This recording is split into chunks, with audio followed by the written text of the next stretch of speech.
So you've been tracking your health, but what do these numbers actually mean? And how do you know if your symptoms are actually linked to stress, food, or even an underlying issue? Today, I'm going to show you how we're going to connect the dots, but we're going to do it slowly to take action. If you're new to my channel, welcome. This is Intro to Holistic Medicine. My name is Dr. Erica Steele, and I'm a board certified naturopathic doctor, and I have 7 degrees in my field, all in the natural healthcare space.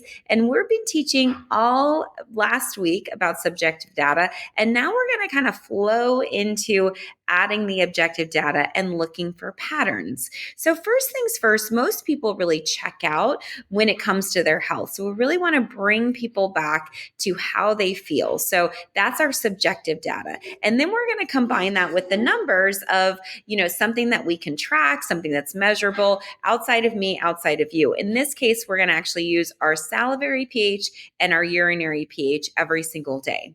And as we observe, we're going to look to see if there's patterns. So we'll notice, oh, I'm tired every afternoon. That's going to be more subjective.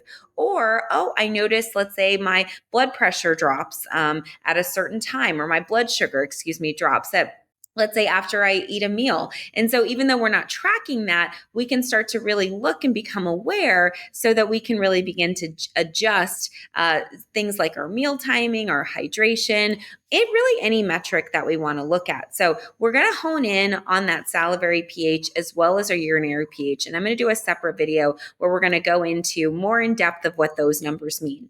In general, we really want to make small adjustments. So if your energy is low, again, maybe you check your hydration or you check your pH levels again or your blood sugar. If your mood is unstable, you may want to look at your sleep or stress levels, or if your weight's fluctuating, you may want to check your weight as well as your fat intake for the day.